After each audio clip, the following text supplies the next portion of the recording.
तू मेरे से प्यार करती है या नहीं करती? जय सियाराम मित्रांनो, आज तर आपण चांगला निस्त्यानं उठलो कोण की आज गावातला आपला वैभव सोळंकी येणार नव्हता तर आपल्याला जलमच्या वैभवसोबत जाणं होतं तर केली आपण तयारी मग आयटीआयची आणि जलमपर्यंत आपल्याला जाण्यासाठी भेटले आपले डॉक्टर साहेब. मग कंटेनर घेतलं डॉक्टर साहेबच्या मला निघालो आम्ही आता दोघं जलमसाठी.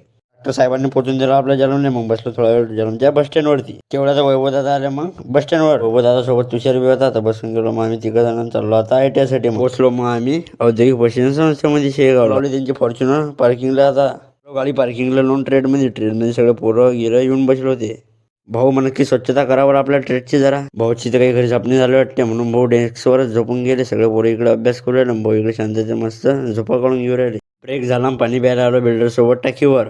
ब्रेक गिक सारा संपून झाला परत आलो आम्ही सगळे ट्रेडमध्ये. सर तर आज ऑफिसच्या कामामध्ये व्यस्त होते. इकडे सगळे जे प्रश्न गोष्टी चालू झाल्या. सकाळी बी वैभवच्या गाडीवर आलतो ना, आता इकडून बी वैभवच्या गाडीवर चालू. रस्त्यानं घरी चालत होतो की भेटले आम्हाला रस्त्यामध्येच दिंडी. मग चला म्हटलं आता श्रींचं दर्शन झालं. पोहोचलो मग जलममध्ये. उतरलो बाबा वैभवदाच्या गाडीवरून खाल्ले. उतरलो जलमच्या बस स्टँडवरती. तटिक्याला वैभव बोलले टाटा. मग विपुल दादाची गाडी भेटली जलममध्ये. आलो डायरेक्ट माटरगावमध्ये. घरी तास कोणी नव्हतं, सगळे जायला होते गावा. उचलली चाबी उघडलं कुलं मग घुसलो घरात. त्यासाठी एवढंच. तोपर्यंत फॉलो लाईक करून घ्या मग.